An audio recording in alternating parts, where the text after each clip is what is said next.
Jody, you cute thing. you you got it out before I did. Nice. Noise. What are you doing, Grant? Look at you, video and audio. You're looking well. I just was on the phone with Fox. I always get scared at the last minute.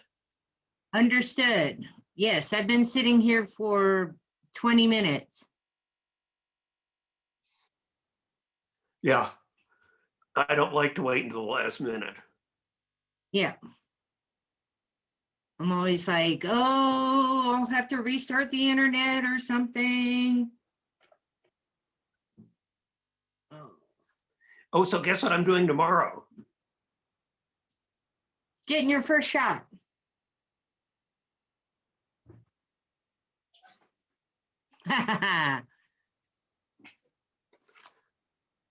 They must have a lot. Everybody I talk to is getting their shot tomorrow. Bruce is getting his on Thursday. Henry. Good. Peggy's getting hers tomorrow. Carolyn Verdon's getting hers tomorrow. Good. Yeah, I think that we're doing pretty good getting people who want shots. Yeah, I didn't waste any time. I signed right up. Yeah. It's crazy. There was a story on the news this morning about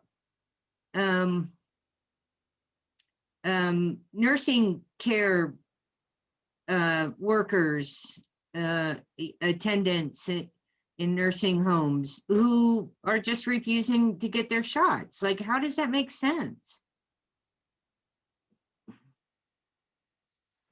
Yeah. They talked about it at that public health meeting last week about homemakers that weren't getting their shots that were being sent into vulnerable houses.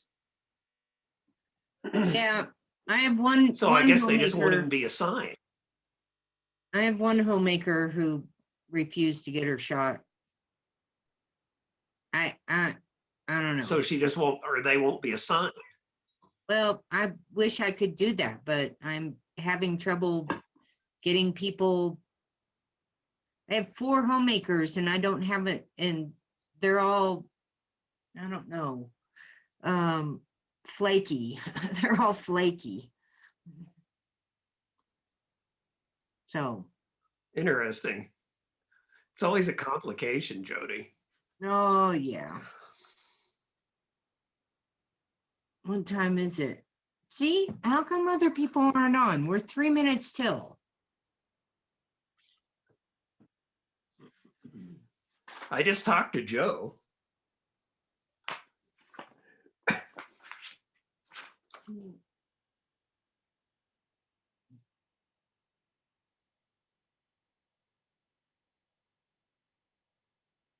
Looks like Denny and Caroline.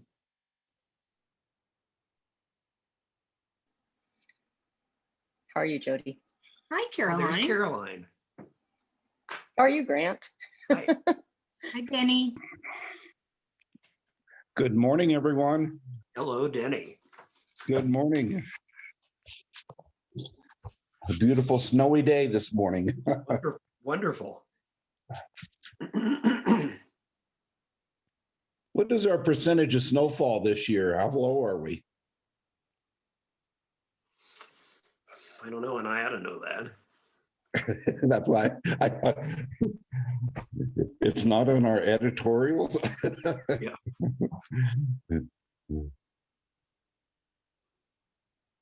Well, this will help, whatever. I think actually right here immediately around us, we're about average, but everywhere else we're really low. But I don't know for sure. I'm not a snow watcher.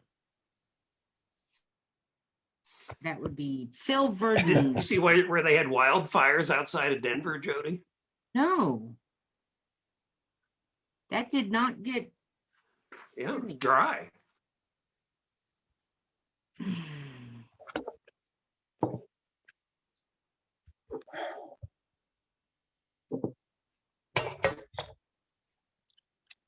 Well, that convention or that conference ought to be interesting, Grant. That was interesting the way we could move around.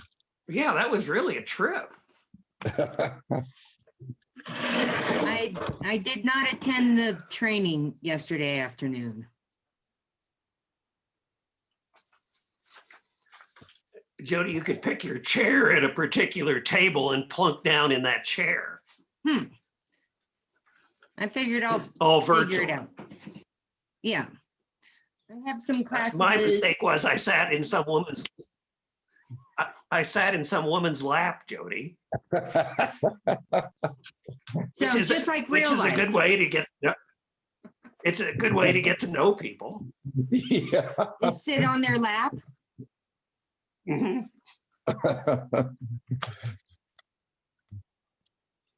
And you can move around from table to table. Yeah, that sounds interesting. Because I've been in Zoom meetings with breakout sessions, but they just shove you into whatever breakout session they want. I figure I'll figure it out. I'm gonna You'll have take no problem at a all. couple, 2 or 3 classes on Friday. Since I. Jody, don't get have on the Friday off. table, though. I'd suggest you get into the chair. Do you think they have a virtual dancing on the tables? If anybody was going to do it, I know who it would be. Caroline had to come back for that. I feel like you guys are out of control in our historic This is preservation not out of commission, and control yet. I'm concerned. So we're still missing a couple of people.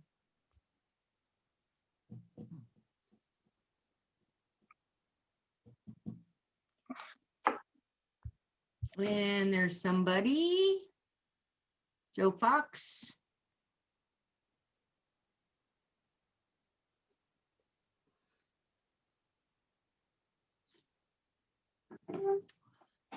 Hello, Joe Fox.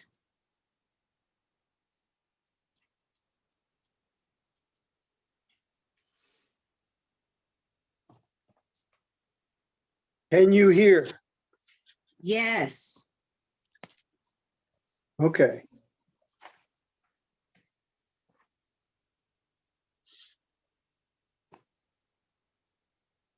Okay, so Grant, you did get your computer to work, huh? Yeah, well, I got your email, Joe. That was what I used. Okay, good. It finally came through.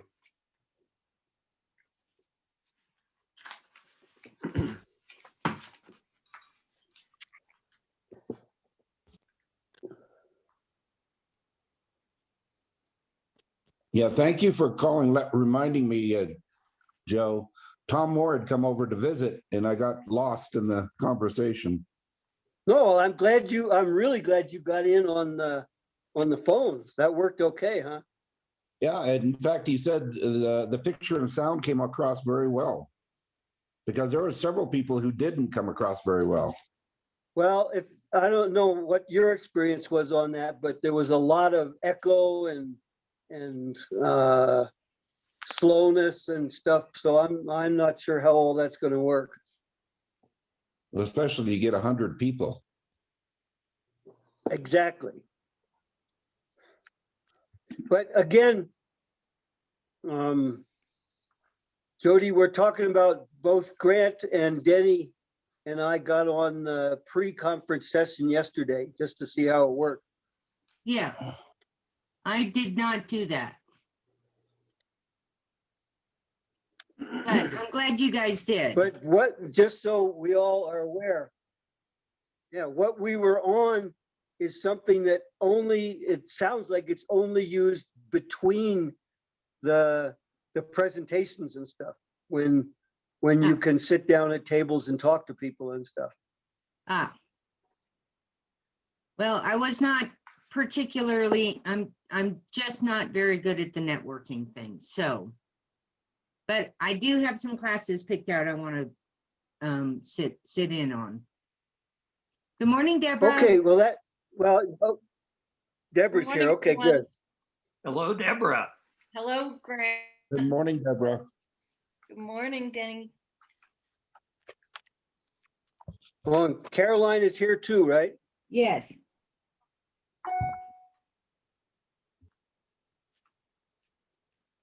Okay, well then, everybody's here. Let's formally open the meeting at 8:05 a.m. for the Lake City Historic Preservation Commission.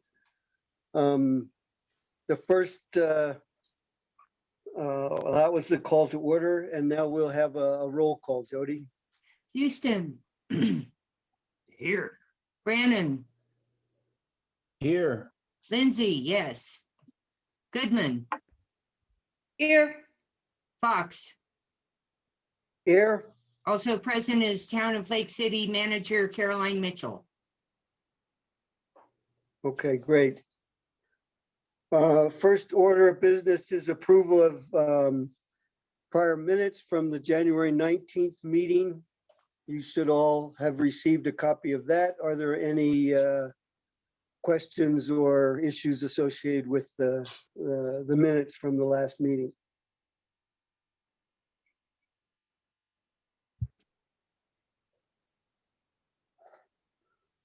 They look fine to me, Joe. Yes. Okay, well, if not, then we need a motion and a second to approve. I'd make a motion to approve the January 19th, 2021 minutes. I'll second that. Okay, the minutes from January 19th have, there's a motion to approve, and there's a second. Any discussion?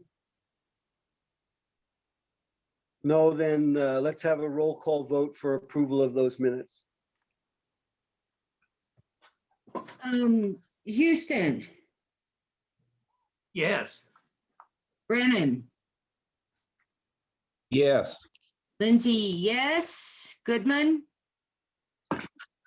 Yes. Fox, Yes, all in favor, motion passes. okay.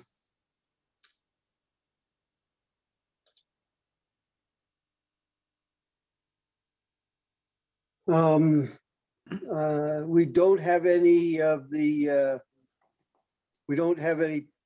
public here, and we don't have representatives for the COAs that we're dealing with, it looks like. So there are no scheduled citizen communications. Are there any additions to this agenda that anybody would like to see placed on this?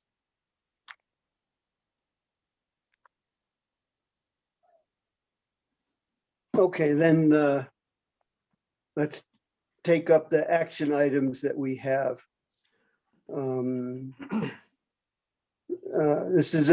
Both of these are continuations from last time when we asked for additional information.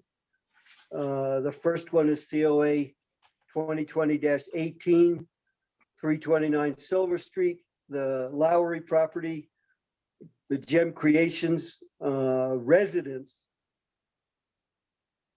And we've had a bit of an odd continuation associated with this because the applicant, Christian Hartman, I spoke with him several weeks ago, and he said he didn't want to spend more time in discussing things with us because then he'd have to charge the owner. And so I have spoken with the owner some. In fact, I had a very nice conversation with Leo Joe Lowry to try to explain the various possibilities for the way she could proceed on that building relative to what we've been able to glean about what's appropriate from the historic preservation point of view on that. And I can tell you that I've also discussed this with the Main Street architect. I was talking with him about another issue, but this was brought up, and he had some very interesting approach to the issue that we're dealing with. And let me try to explain real briefly. We've got the broken window where they want to replace the window is in an addition to the 1876 building, but the addition was built in 1879, so they're both very, very old. But in 1965, that addition was rebuilt. At least the front facade was completely rebuilt. And when that was done, and you all have copies of the photographs that show this, that we got from Grant's files. The window and the door on that facade, the configuration and shape of both of those were changed in 1965. So that to a certain extent, one could consider either looking at restoring that building to its 1870s appearance, or since 1965 is older than 50 years, keeping that as the historic look of the building and keeping that look.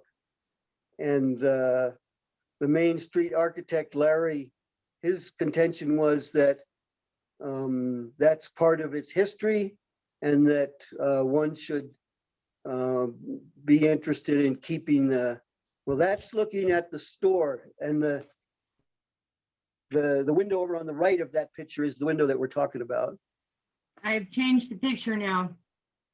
You should see the Okay. residence. Can you see it? Not yet. I see it.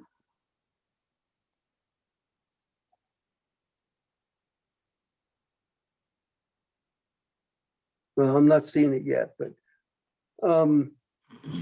It's the anyway, window in front of the car, Okay. right?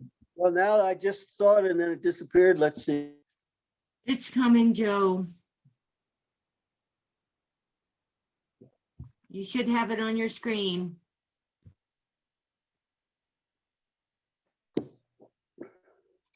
Got it. And that's pretty much the way it looks now, right? Yes. That picture is from 2004, is that right? Was the picture with the architectural survey? I guess so. I don't know, the Yeah, it looks like it.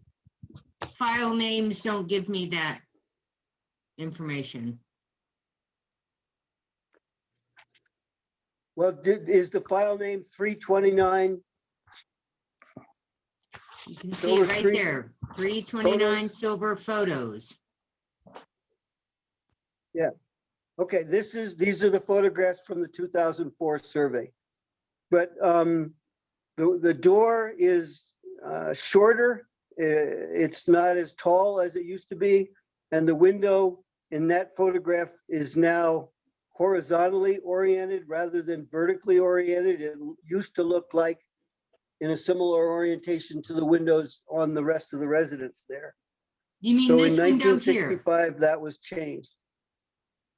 Yes, Right. that's the broken window that they want to replace. This one, okay.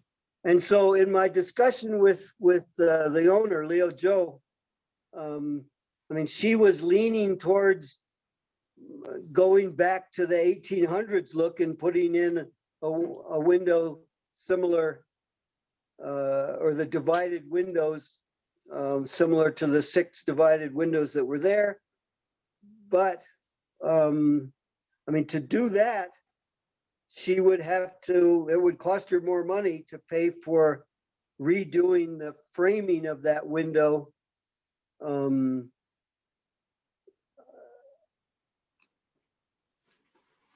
having it be a vertical overall window. And what I told her was that we would discuss this at the meeting today and see what the whole commission thought about either of those possibilities. And then she was going to investigate what the costs were and decide which route she wanted to take. Now, I can tell you that the Main Street architect's view was that and here's part of it gets more interesting because the photograph from the 1978, and I don't know, Jody, I don't know if you need to go try to find these things, but the photograph from 1978 shows that's the first photograph we have after 1965 when that new window orientation was put in. And it's clearly a different window than the one that's there that we can see right now. And as the architect pointed out, the way it slides, the front and back part of the sliding thing is the opposite of what the one in it is now. And his recommendation was, if you're going to put a sliding window back in, make it look like the original 1965 one was. Anyway, those are recommendations we get from a historic preservation architect. The 1965 change, although it's over 50 years old, it's not within the so-called period of significance for the town of Lake City Historic District, which ends in 1954. So you could argue that if you wanted to return that window to its original 1870s appearance, that there's an argument to see that done from a historic preservation point of view.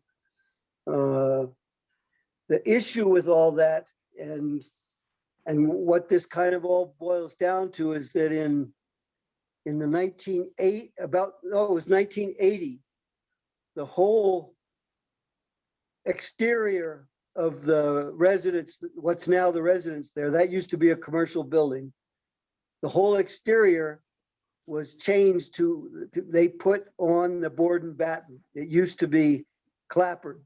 In the old photographs, it's clapboard siding, and apparently the clapboard siding is still under that.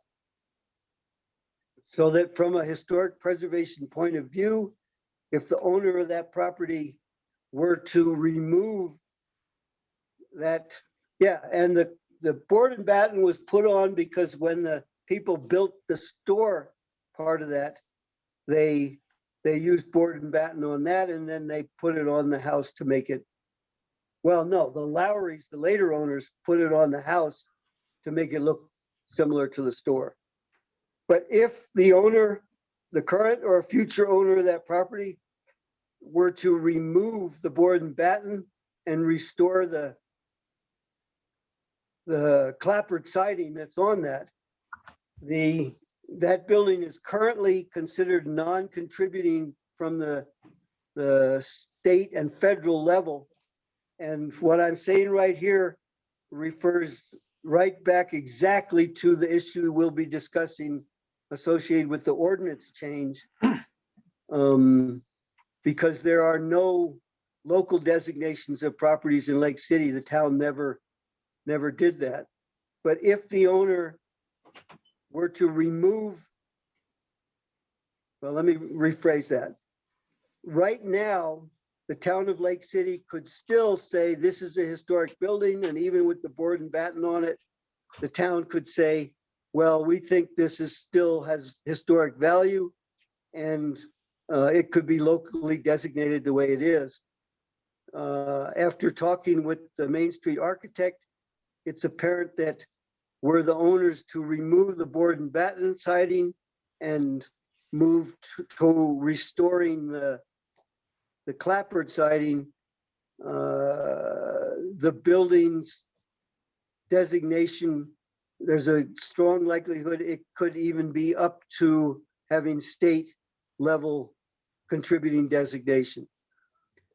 Either of those cases, and it doesn't matter too much to the owner, but if either at state level or if the town were to approve local designation, and that was done, then the owner would be eligible for tax credits and loans to, or grants, I'm sorry, to restore that building to its original 1870s look.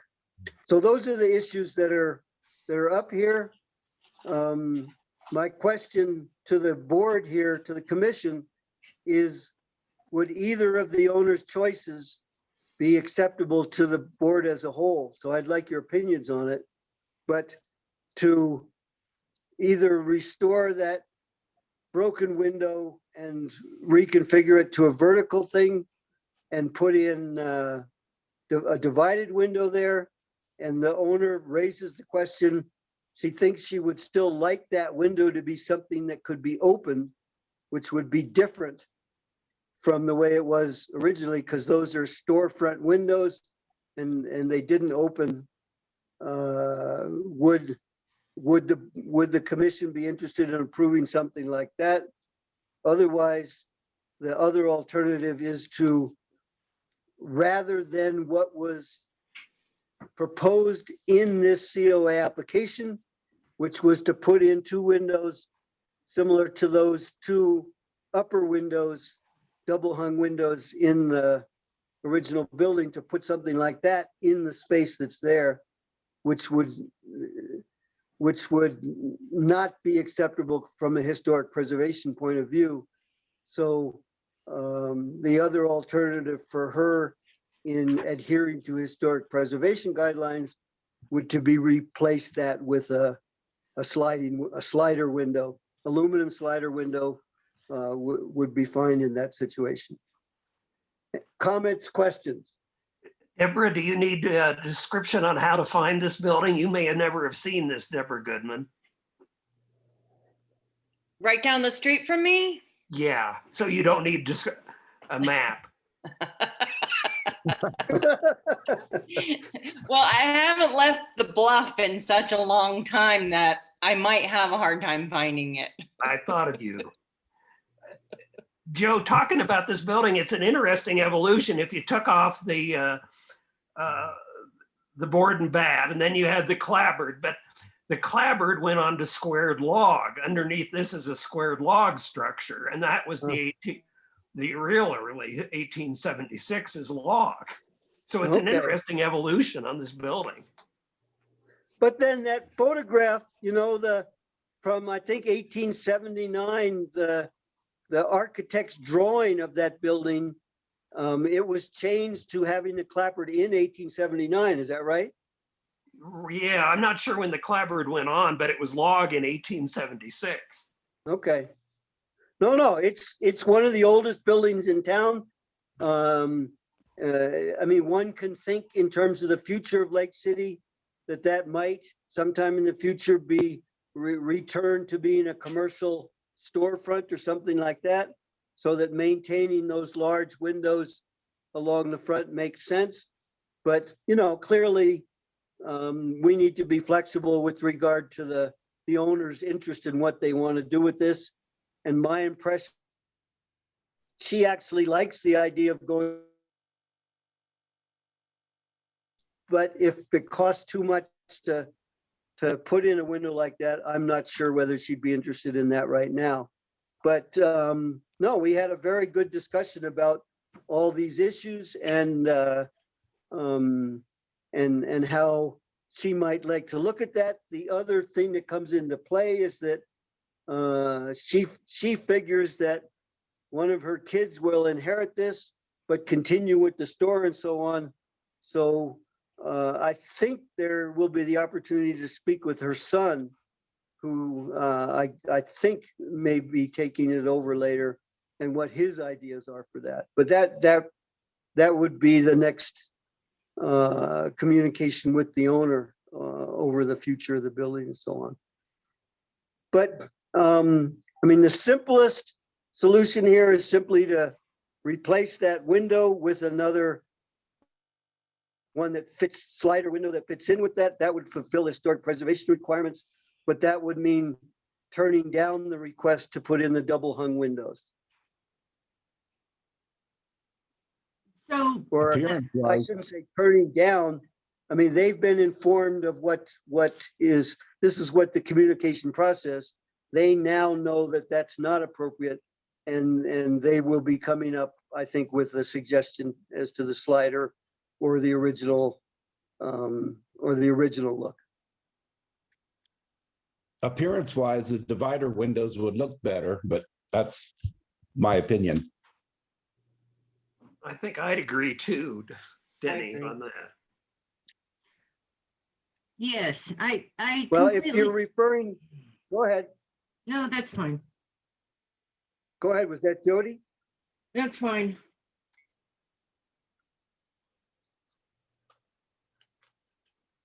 I'm sorry to block you, but go ahead. What were you going to say? That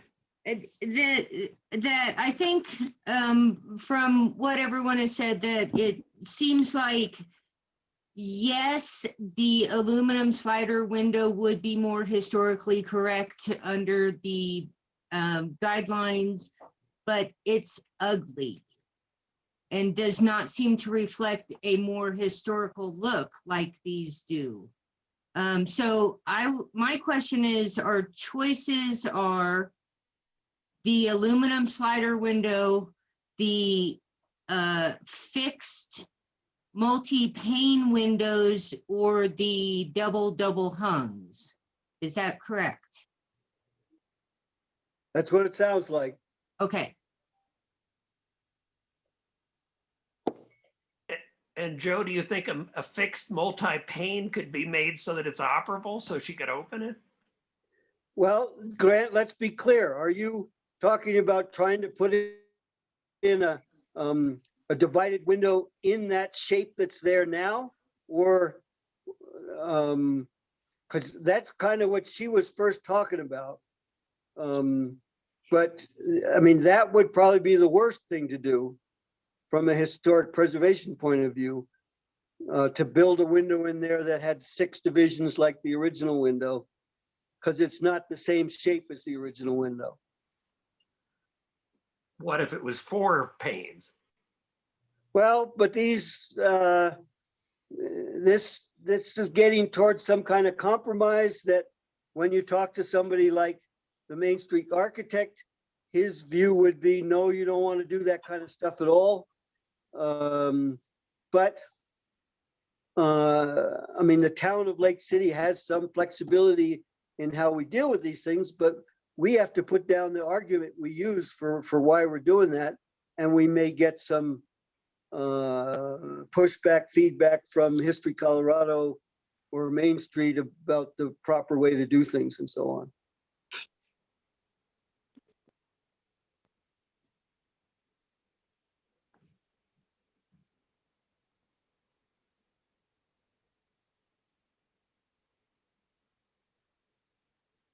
Well, the double hung windows, they would be operable, right? As They far would as be- opening the window, yes, yeah. Is there a problem with those? Well, from a historic preservation point of view, that's not the appropriate thing to put in there. I see.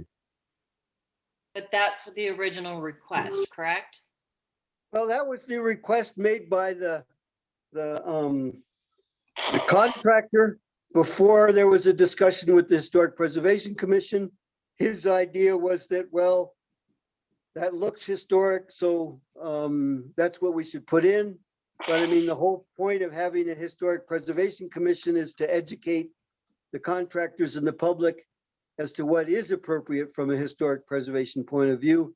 And the way the Main Street architect worded it or argued it was, I mean, the history of the building never had double hung windows in there. It's not the right thing to do. That's basically what he said.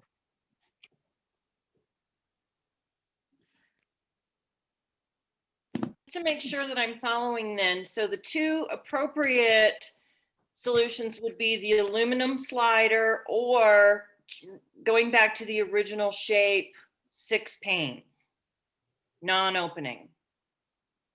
Yeah, but yes, Okay. I would say that, I mean, again, the town of Lake City has some flexibility in how these are interpreted. If one could come up with a window, say a casement window that did open, but that looked from the outside pretty much like that 6th Division early window, maybe that would be appropriate. And then they could open it too. And Joe, she's indicated she would consider enlarging the window. That's where we stopped discussing, and she said she would talk with her family and I mean, I told her that would probably cost a fair bit more money to reframe that whole window and so on. And that, I mean, in the long term, there's no big reason for doing that unless you really had an idea that you were going to restore the whole building to the 1870s look at some later point. I'm guessing that given their finances and so on, they'll probably come down to replacing the slider window. But that's to a certain extent, that would be up to them, given that either one would fulfill historic preservation arguments. But not this. Not the Not that. double hung. Right. Either this or this. Basically, yes. What a shame.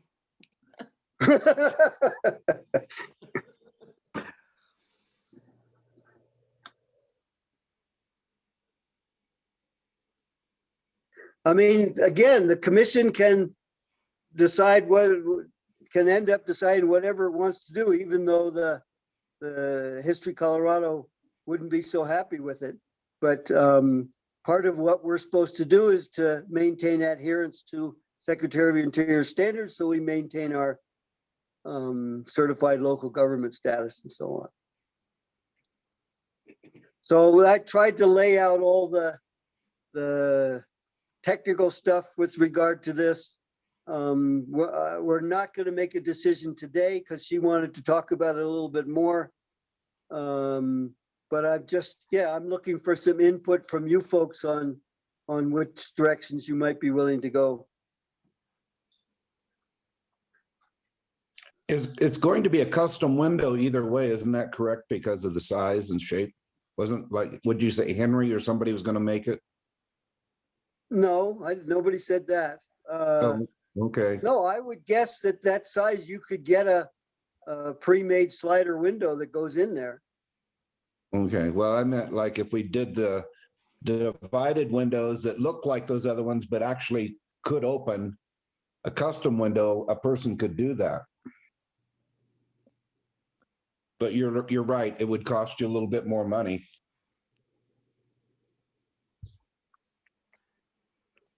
Joe, I guess my preference, this is a notable 1870s facade on this building. My preference would be that we would suggest to them going back to the more original 1870s look, I even agree. within the same configuration. Okay, well, I mean,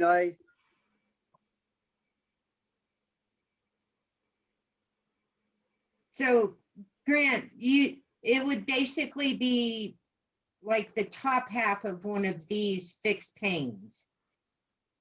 Basically. Is that no, what you no, mean? Jody,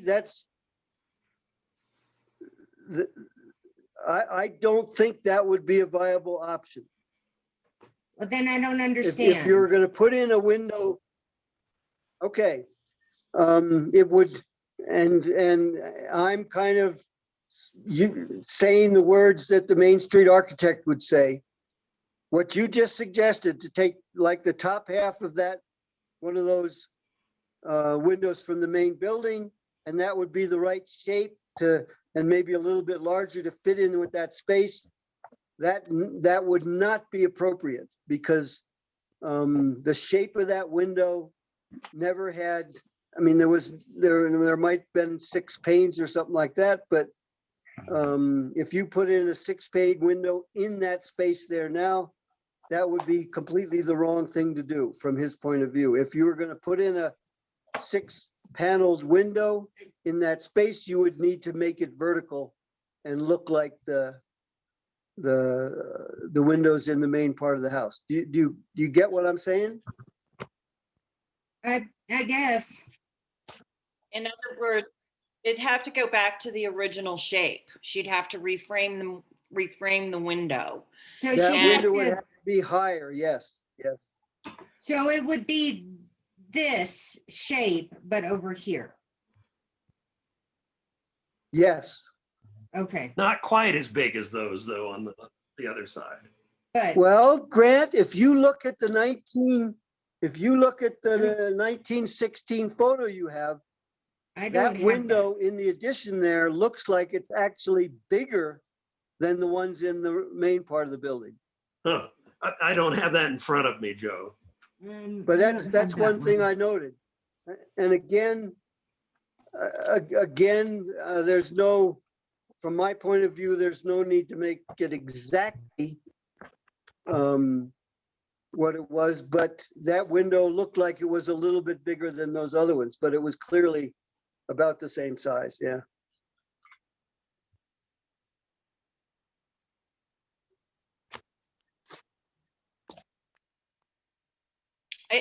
Wouldn't that be better for the future of the building to go back to the original 1800s window, so that if somebody in the future wanted to strip that and go back to the original siding, that work would already be done. Well, that's the, yes, you're right to a certain extent. And that's the argument that I will place to her and her son. But I mean, if that's not their long-term plan at this point, then they may not be all that interested in it.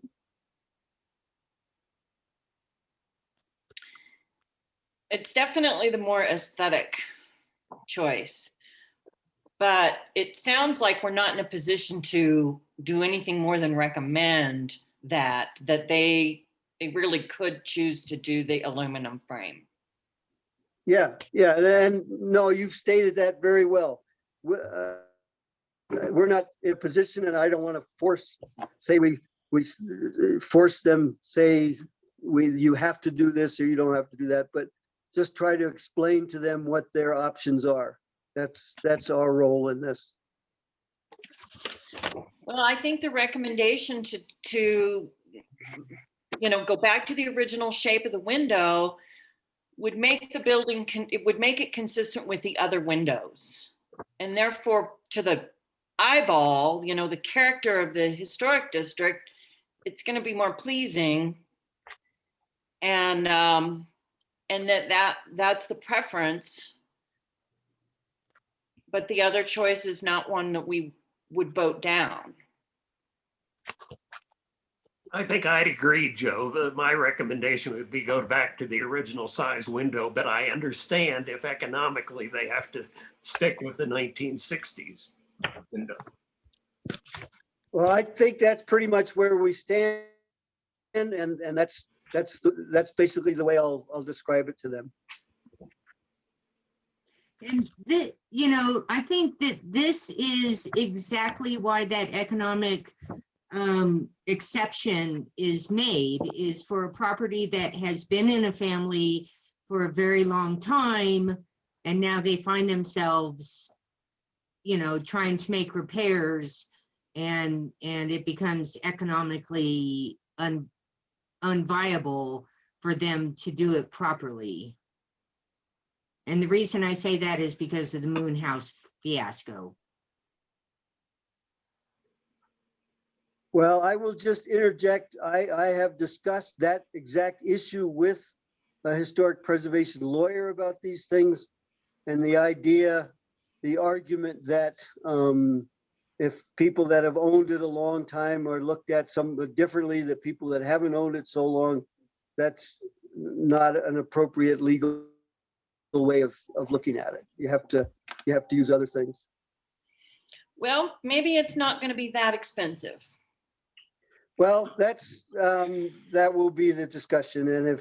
And she was obviously interested in the idea of going back to the 1870s look, but having knowledge of what the costs are may well influence their decision.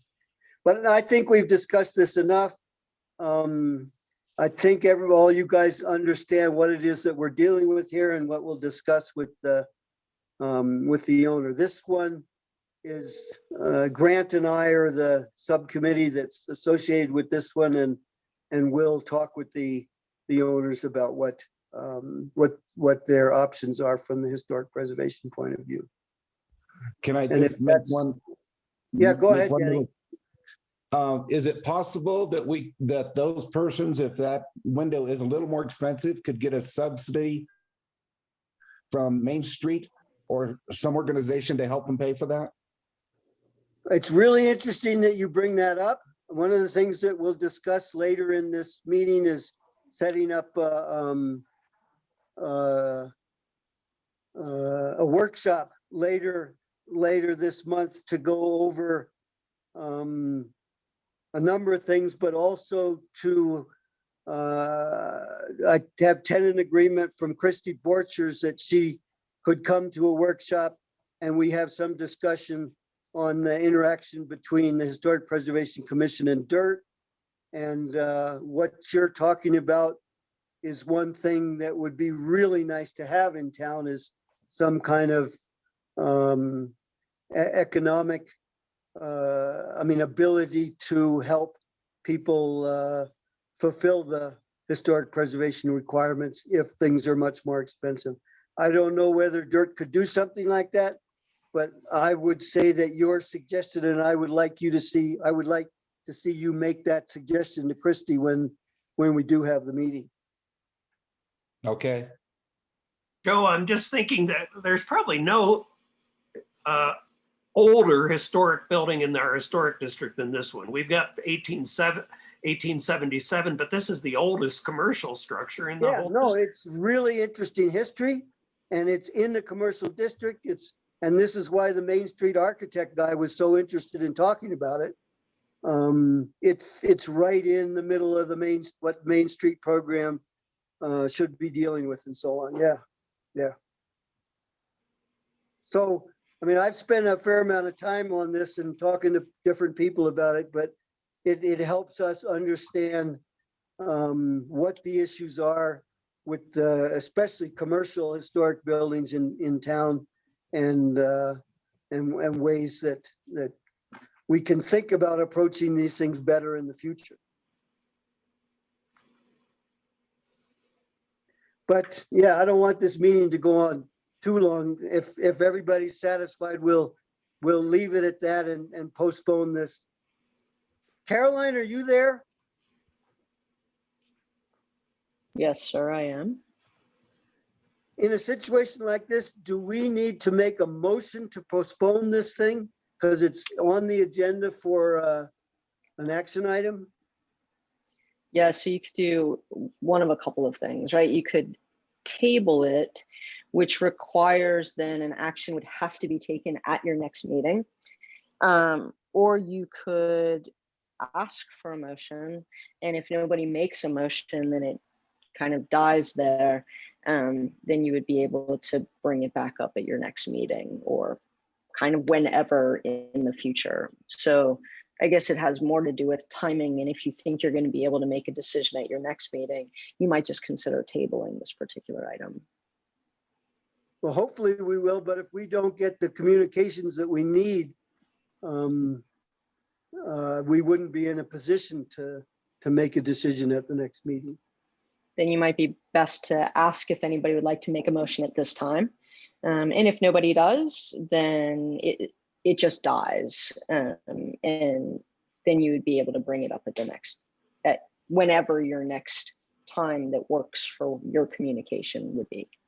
Okay, so like what we did at the last meeting, because this came up, there was a motion made to postpone it because we didn't have enough information. That's not really the right way to do it?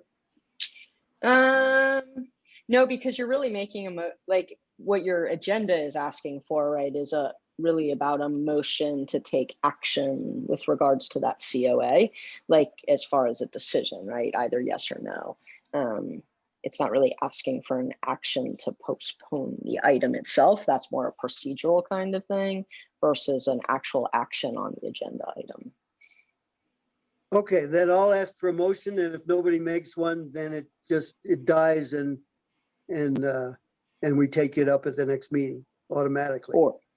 Or at whatever meeting is appropriate for you all to take it up. You could always bring it back up just kind of in like your general discussion items as part of your minutes even, right? That if that was the case and you're not going to bring it up at your next meeting, right? But it's clearly in these minutes, you could say, it's not in tonight's meeting or this morning's meeting because we still have not received the communication that we needed in order to make that happen. And I'm sure Jody's notes would reflect like waiting for additional information or something like that. And that way it keeps it there, but it's not then an actionable item if you don't have what you need to move forward. Okay, and say we were to agree to have a meeting that would be mostly workshop before the next regular meeting, we got the communications that we need, could we make a special meeting out of it also and act on something like this or not? That wouldn't be necessarily my recommendation that you all start getting into like weird special meetings where you're making decisions, because that will become somewhat of the expectation. And I think that might make the rest of your members a little crazy. So I would try to like stick to, and this would just be kind of how the board tries to function, right? We really try hard to stick to that regular agenda where the public also knows these are the times that we make decisions on things. Yeah, okay. No, and I can just say, I mean, there's clearly no huge rush on the owner's part, and dealing with this at our next regular meeting could make sense. They don't have an issue with that. So you're saying broken window. I mean, I'm assuming that the building structurally is okay as far as like there's not snow pouring into this window at this time, right? Like the contractor's covered up whatever is broken so that the building's okay. There's no exigency to this. There's not snow or moisture getting into it, yes. Okay, that's fine.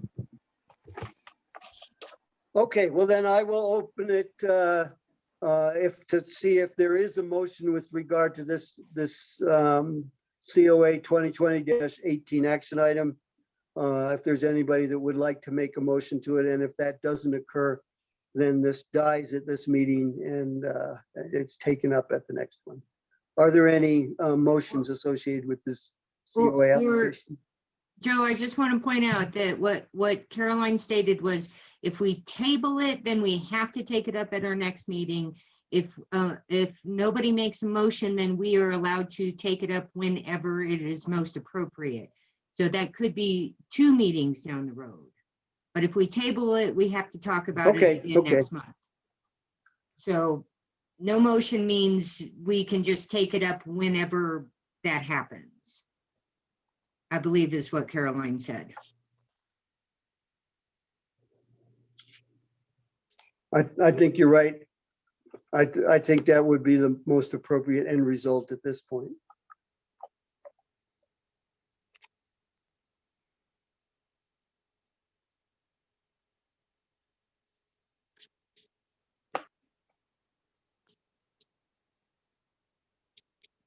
So I'm not hearing any motions.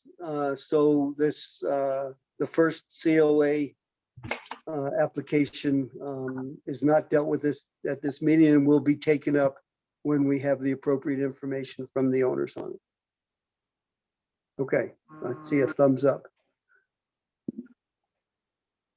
And we'll go to action item number 2, the COA 2020-20, which is the Humphreys property, which the primary request is associated with replacement of a asphalt shingle roof with metal roofing on a contributing 1,900 residents. We've had communication with the owner indicating that there are other things that are being changed other than the roof, including soffits and fascia around it, and that we require a statement from the owner as to what that is part of their request, and we need that in writing. I think Jen Wrightsell has sent a couple emails to him informing that we need that little bit of extra information. I received a email from Jen saying that Dan Humphreys had come in and had asked that I give him a call to discuss what further things he needed. So I can I'll relay that information to him, but I've tried to call him and have not received any response from that. So we're still at the point of waiting to receive further information from the owner with regard to that application. And I don't know what to say other than that. I mean, we could conceivably ignore the fact that he hasn't put in the formal written application and say we've had verbal communication with him that these additional things are to be done and they'll be replaced with wood and approve this thing, or we can be more procedurally strict and say we need to wait till we get that formal paperwork so that we have that paperwork on file so we know what the requests are for this application. Are there any comments with regard to how we ought to approach this?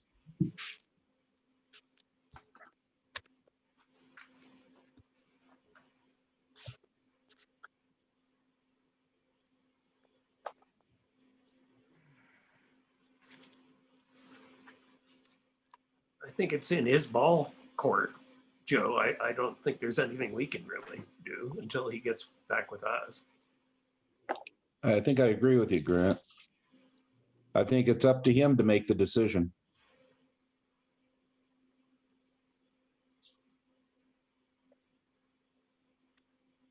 Yep. So the rumor I heard was that he had gone into the town office and spoke with Jen, trying to figure out what information we might need, and that I was unavailable to take a phone call at that time, and then I guess nothing after that.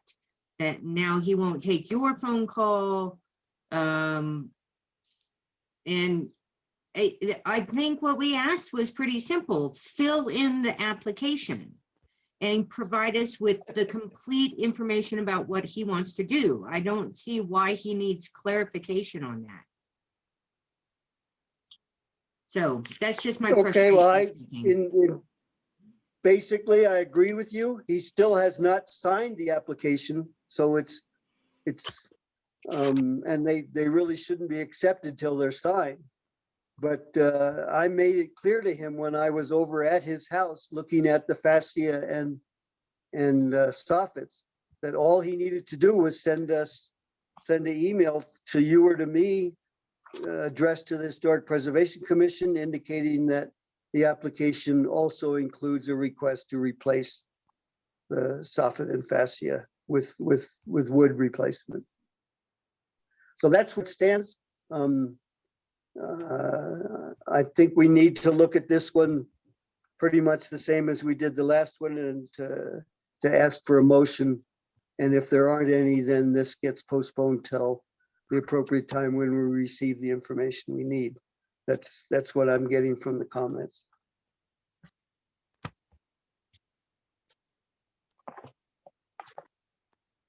And so I'll ask to see if there's a motion.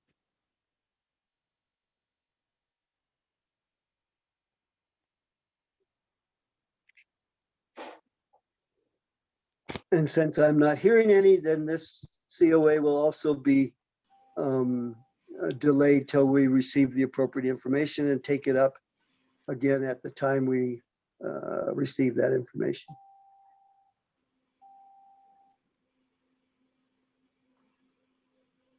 Okay, we're finished with the potential action items. What's next on the agenda are several old business, new business items. The first of which is the Saving Places Conference information. And before I forget, I mean, have I sent to you folks the sessions, and I think it's just 4 or 5 that were recommended to the town trustees. I had some back and forth with Christie on that to see whether she had any recommendations, but I sent to Jen, and I presume she's forwarded to the trustees a suggestion on I think 4 sessions that are broad and deal with broad historic preservation issues that are appropriate for the town trustees to be thinking about with regard to the Historic Preservation Commission and Main Street program and things like that. Did I send that to you guys or not? I don't remember getting it. Okay, well, right after this meeting, I'll send it to you. I mean, you guys can easily go into that website and look at the schedule, and there's a whole lot of different things, but you will see the ones that were sent to the town trustees as recommendations for sessions to look at. I mean, yesterday, Grant and Denny and I went on to the pre-conference session that they had just to help people experience what it was like getting into the conference format. And that it took me a while to get in because I don't have a camera on my computer. But I was told at one point that you could not appropriately get into the conference on a tablet or a smartphone, but Denny was able to do that yesterday. So it looks like it is possible. Any questions about, I mean, that starts tomorrow, and you'll see when right after the meeting, I'll send you this. I think there were 2 or 3 sessions that are on tomorrow that are recommended. So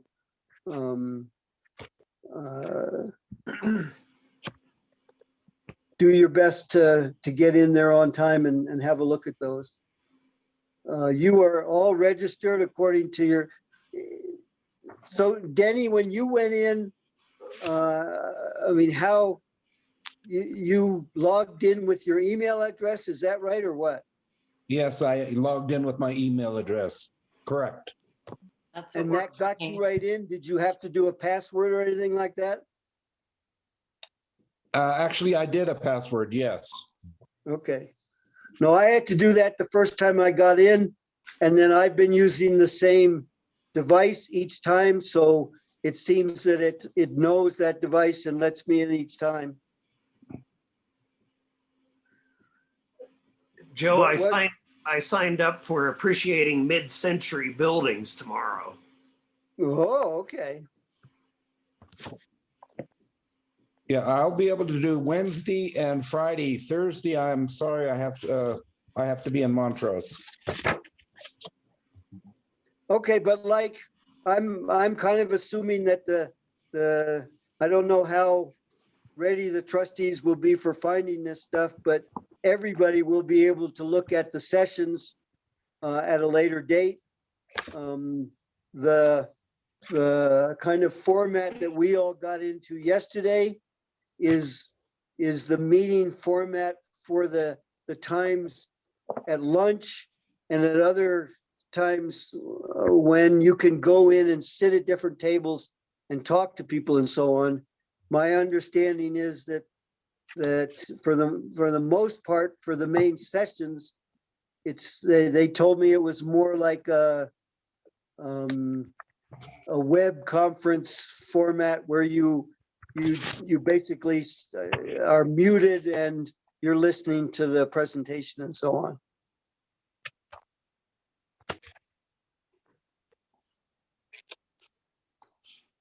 Just want to make sure that everybody noticed that Grant's good friend, Dr. Dwayne, is on Friday morning.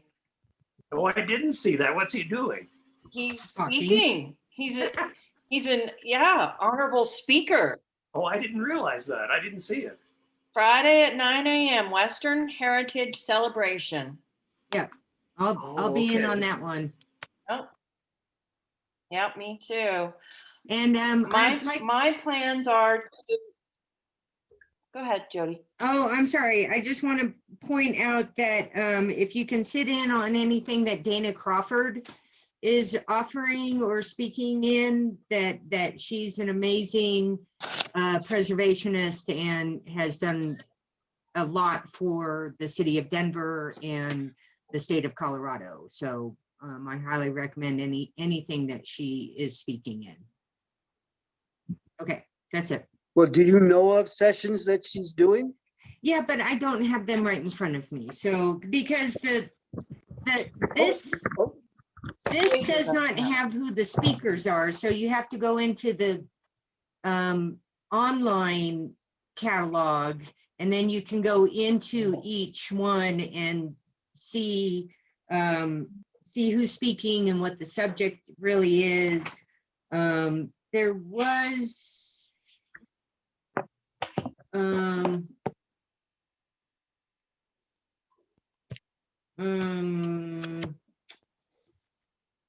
no, I can't remember right you're- now.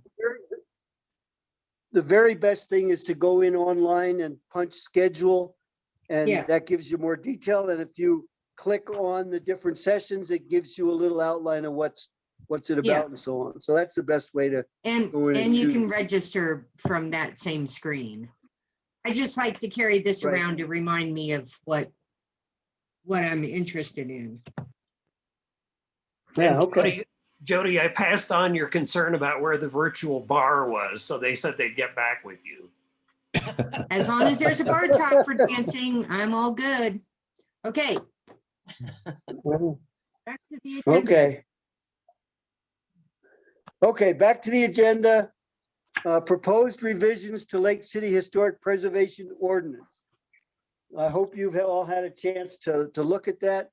And I'm kind of assuming and hoping that Caroline might be able to make some comments on the stuff I sent her too.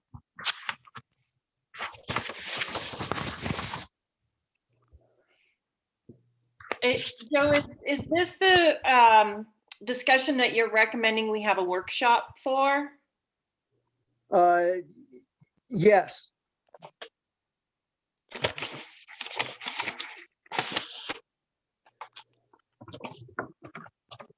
And I'll just preface it by saying, I mean, I've had back and forth with History Colorado with regard to how to approach this. I mean, we had our first discussions about the need for this back at the Saving Places Conference a year ago, when the need for dealing with some revisions to the ordinance, especially because Lake City had never given itself the authority to locally designate places, which most all CLGs in Colorado do have that as part of their ordinance. But I mean, the comments by History Colorado was that the overall configuration of Lake City's ordinance, which was first started back in 1978, is not all that great in terms of doing things they would like to see a CLG have set up in their ordinance, but that there were a few things that really needed to be dealt with. And my impression in all the discussions that we've had, and some of the newer members of the commission here haven't been in on those, but the general idea that we don't really want to totally, redo a whole new ordinance here. Then the discussion of whether we have historic districts and such in Lake City would be part of the discussion. We don't really want to do that, but we want to try to fix some of the things that are lacking in it. And that's what I've tried to do with the suggested changes to the ordinance.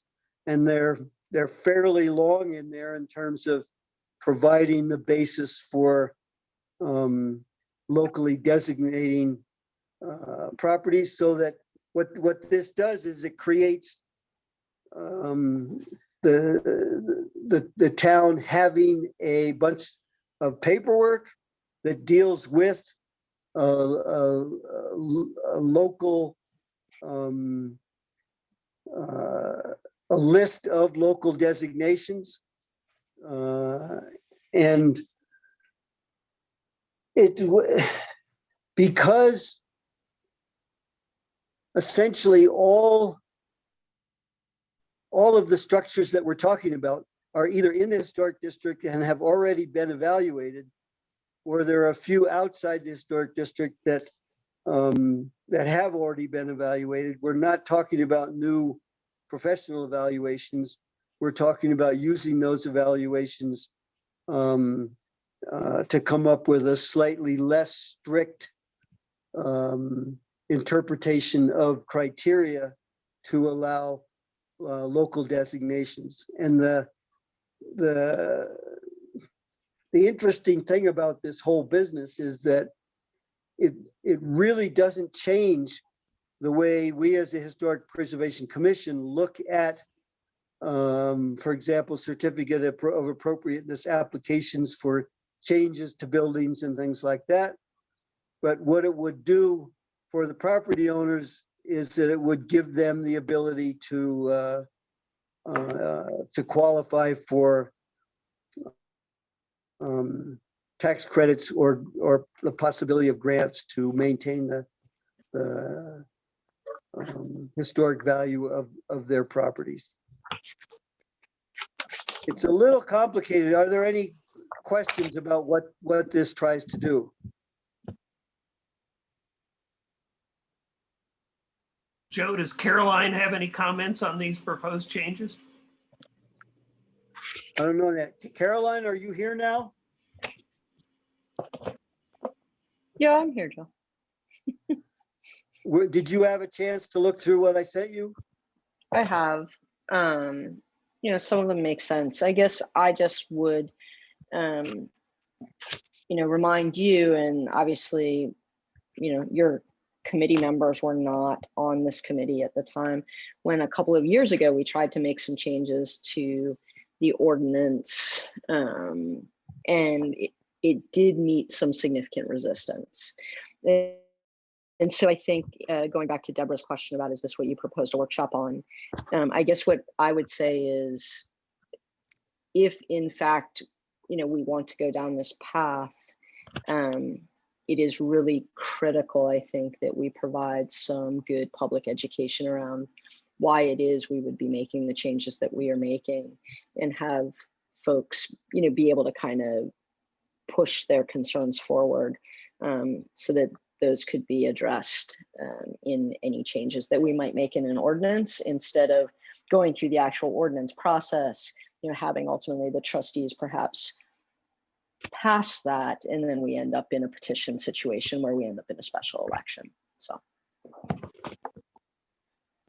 Okay, explain that. A petition situation would explain what you mean there, yeah.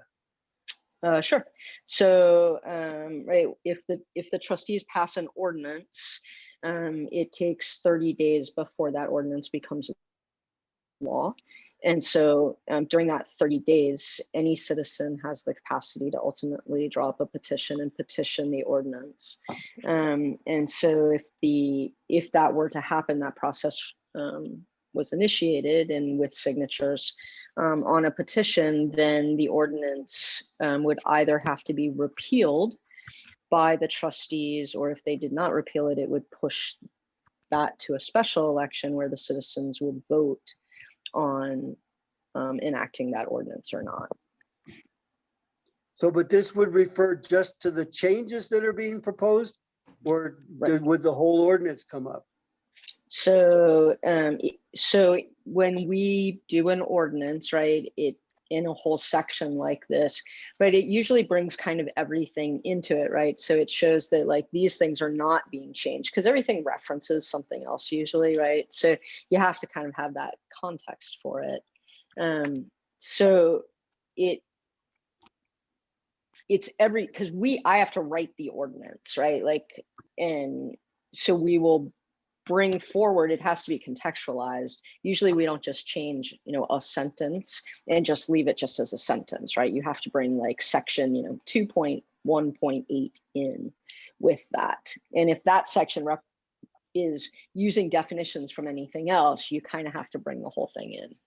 So I would say that even if you changed the word "but" at this point, it would bring the entire historic preservation ordinance really in, because it's definitional to some degree. So So just to- go ahead. Just to clarify then, Caroline, what you're saying is we should in some way, manner, or form solicit comments from the public prior to that process. Yeah, I mean, I think that, right, it's always good, right, to make sure you're getting good public input. As you know, right, this is a small community where lots of folks have been involved in lots of things kind of over, their period of time in Lake City. And I think lots of folks do have some really interesting input or concerns around historic preservation. And so the more folks I think that you all can involve early in that process, in those discussions, perhaps the better off this will be. Okay, do you have any recommendations on how to approach that process? Yeah, I mean, I think, there's a few ways to do that, right? But clearly folks do pay attention to agendas that are being put out, usually through our Sunshine List. And so I think that, as well as obviously, and I'll give Grant a plug, right? But, if we advertise for public input in the newspaper, we typically will get information. So I think that providing public comment, publicizing if you guys are going to do a workshop, which allows people to hear the changes that you all want to address and why you want to address those. All of that helps to provide some education out there that lets people contemplate and then provide more meaningful responses in the process.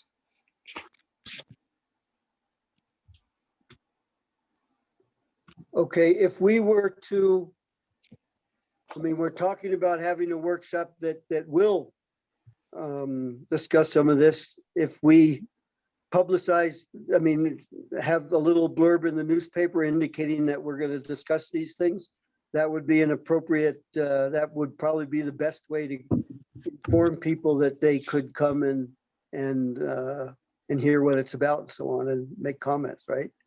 Yeah, I think that's certainly one way, right? And then, making sure that Jen gets kind of also the copy of that. And I know that Jody's great about it, but, making sure then we send it out to the sunshine list from the office so that people also, are being reminded that that process is going on. Somebody could always leak it to the newspaper too.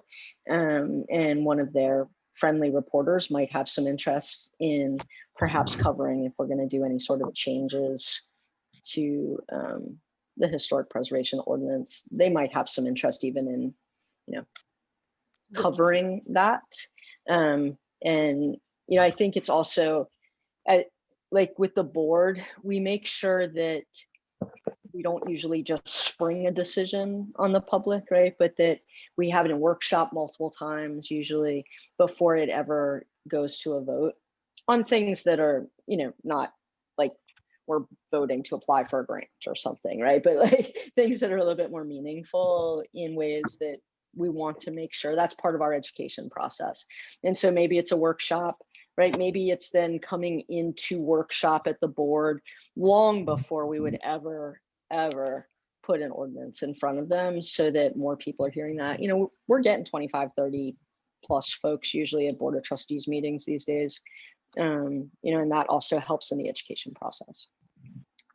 Okay, well, within this framework, if we were to, and maybe we have a couple of workshops and if we were to agree today on a timing or a tentative timing for a workshop and have that as the first place where we make it known that there will be some discussion of this and understand that there would be another workshop later on, maybe in another month or so. Within that process, when would be the best timing to ask for participation in a workshop with the trustees about something like this? All right, so obviously those guys meet the first and third Wednesday of the month. I would say, you all go through workshop, make sure that, you've listened to all of your board and made any changes, gathered any feedback that you think is pertinent to that and inclusive in that. And then, I don't think it's problematic at that point, for their next meeting that they hear it, in 15 minutes in a workshop someplace. So they're kind of hitting the highlights. That way they can also be talking to their constituency and they can say, hey, this is going on over here and here's kind of what's happening. The board may have comment for you, right? And in that workshop, and they may send it back, so to speak, for some revisions or things that they would want to make sure that they see included in that, where then maybe you do have, a public comment period even to historic preservation before you would then bring it back. So I think there's a number of good ways to do it, but really it's about, education, right? And making sure that folks in town understand, why we would want to do this, right? Because it impacts lots of people, right? It impacts your homeowners, right? Property owners, potential property owners, the building inspector, right? Contractors, real estate agents, right? It really does have a pretty far-reaching impact when you start making tweaks to an ordinance like this. Yeah, okay. At what point, we can have a discussion as to the rationale behind what we're trying to do. At what point does it make the most sense to provide to anybody that wants to look at it those red parts of the ordinance itself that we're thinking about changing? Because that gets a little convoluted. Yeah, so I would say if you guys do an initial discussion in a workshop, it's kind of right. Workshops are somewhat internal, right? So you're really saying amongst yourselves, here's the draft, where are we at? What kind of recommendations do we want to make? Because I don't think that's really what you guys plan on doing today, right? This is more procedural in nature, is my understanding. And Deborah's nodding her head and Jody's like, yeah, no. So no, not today, stop, make it stop. So I would say you go through that workshop with your internal document where you can have some discussion, make your tweaks. Maybe you guys come back in your next meeting or whatever, so you don't have to have a special meeting and just be like, hey, does it look good? Board says, yep, it looks good. Go to workshop with the Board of Trustees, right? Come in there. your draft at that point absolutely is a public document, right? Because we will put that in a Board of Trustee packet in its red line version that then does go out, right, to the public and is also always available. But the other way to do that then is to say to the public, right, if you're interested in this, there's a draft version located at the Town of Lake City. The other option would be for Jody to send it over, to Jen, and we could always put it up on the website, right, for review, for folks to take a look at. So I think there's a lot of different ways we can try to, get information out there so folks feel like they're being part of the process. Okay, no, that sounds great. Any comments from other commission members here? It looks like it's not as easy as we thought. Well, I never thought this was going to be easy, but and having gone through, if you go through the whole model ordinance that History Colorado provides, and then think about what we've talked about as relatively small changes. They're not small changes once you get down to what's required to be an ordinance to have the town have its own historic property register, as it's called. Yeah. But I mean, with that, I don't want this meeting to go on too much longer, but I just wanted to point out, as you're looking at that in more detail, I mean, one of the things that I did in coming up with that new red part in the ordinance is when towns make their own register of historic properties, the model ordinance also provides the opportunity to list new historic districts and things like that. I took all that stuff out because I figured that as Lake City's historic district is already about 1/3 of the whole town, and that older buildings, there's not clusters of old buildings in other parts, that's not something that would be doing. But if we don't put it in, it's the town never, well, I can't say never, but won't have the possibility of dealing with that kind of stuff. But I did a number of things like that to try to lessen the length of the changes to the ordinance. But as you look at this, please take the time to look at the model ordinance and compare it with what the suggestions are at this point, and make sure you understand what we're putting in there and what we're not putting in there. And like Caroline said, now is not the time to go into a detailed discussion on this. It is complicated, and everybody needs to take some more time to look through that and understand it. But I just wanted to open it at this point. Are there any questions that I could begin to try to enlighten you on with regard to what we're trying to do there? And I know, Deborah, you haven't been part of earlier discussions on this at all. So I'm wondering, I mean, how does this strike you as what do you think we're trying to do here? I think we're trying to expand the different designations by adding another layer. And I think also when I read that there was going to be a workshop on this, I did not read the documents yet. So I look forward to studying them in detail prior to our workshop. In the meantime, in the meantime, the town of Lake City has me very busy here at the motel because of their expanded ice park. Oh, great. Yeah.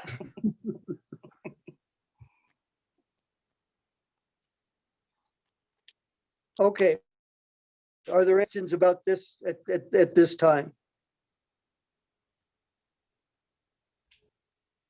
Then I will just, okay. There is one more thing we need to go over a little bit. And I hope Caroline will still be here because we need to ask a couple questions about that. I also sent to you some proposed revisions to the Historic Preservation Commission bylaws.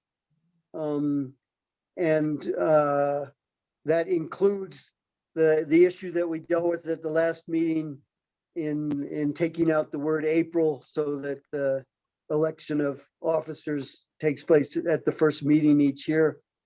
But also it deals with how, well, okay, before I get into that, it will deal with some more details that we have to put in, that when and if the town does approve a local historic register, then there needs to be a description of the review process that the commission goes through in having public meetings about that. And that will have to go into the bylaws. It's not in the draft that I sent you, but if it looks like we're moving forward on that, then it will have to be in the future. But the other thing is this. You will be able to see in those bylaws that are the ones that were approved and early on in the life of the commission. It talks about having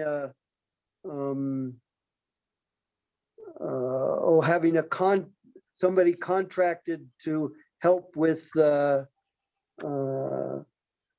COA application reviews.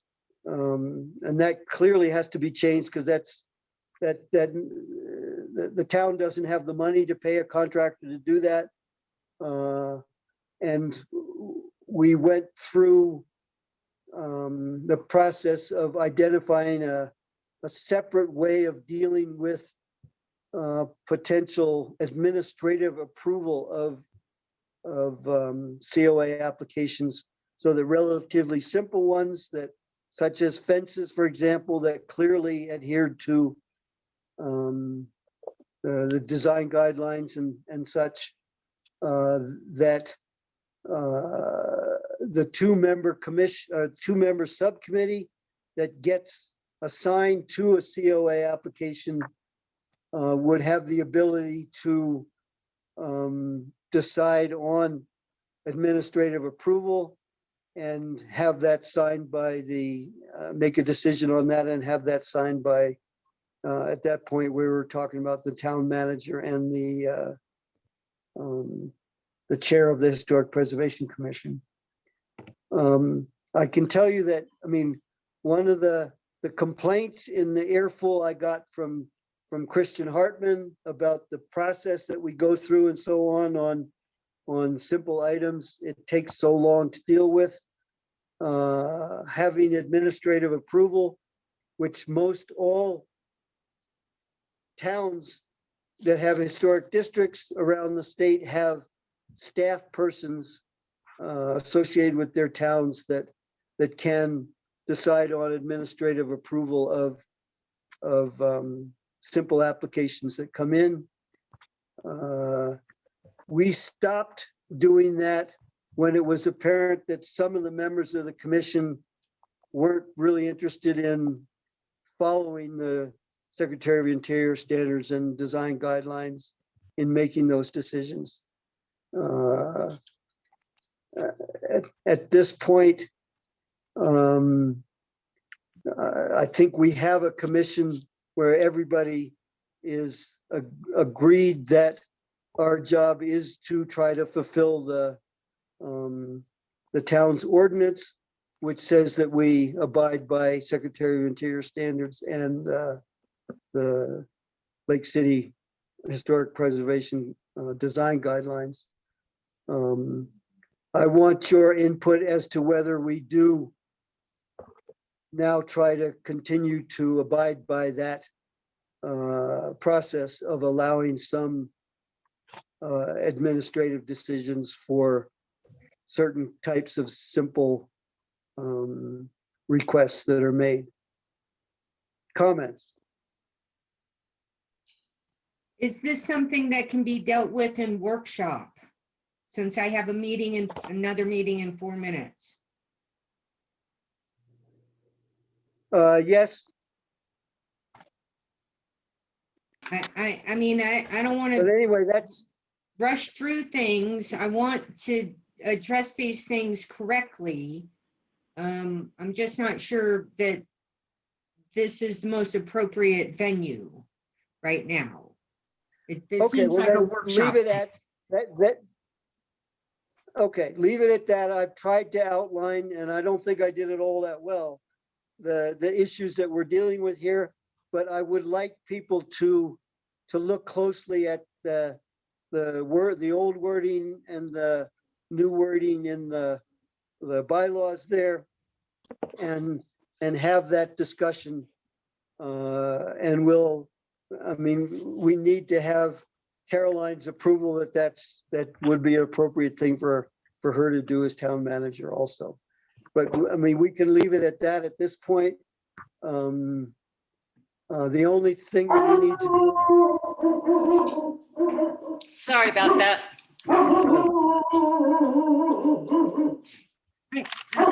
And Joe, I The just only want to last point thing out, we need to do at this, pardon? I just want to point out that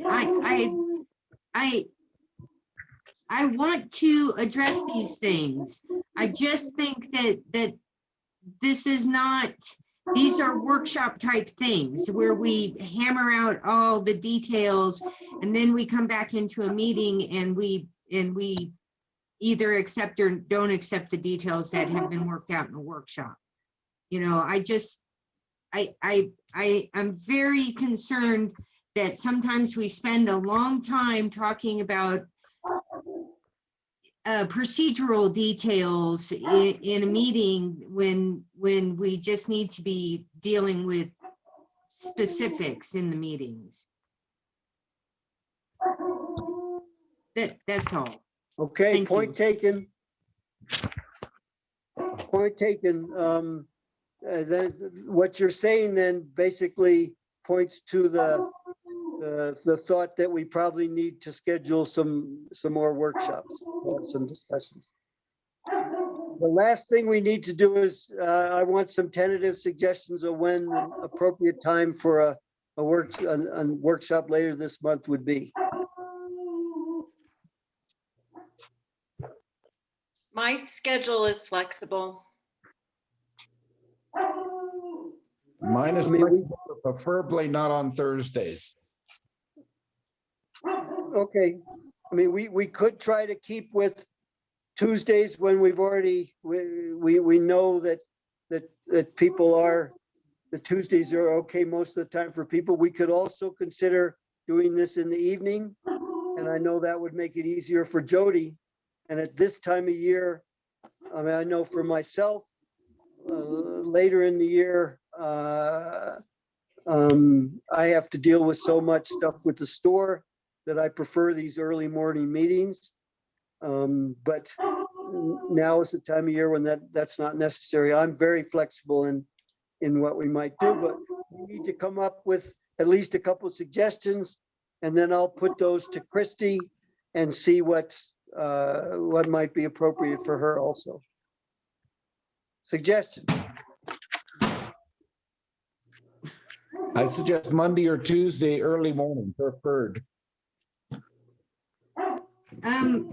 I suggest evenings because I've already missed almost 2 hours worth of work. So this makes it very difficult for me. Okay, No, I can go with that. understand, Jody. I can go with that.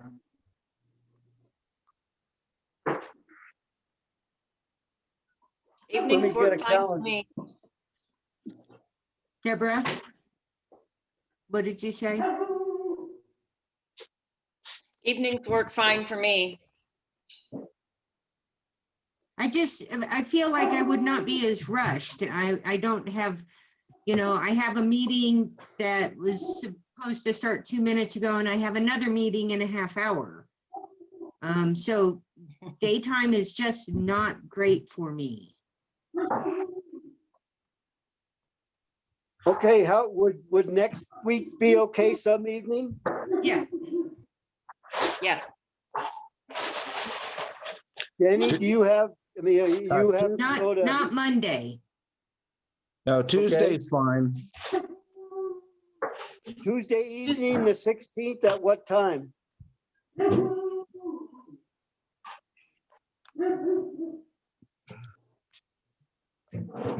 What's good for you, Jody? Anything after 5.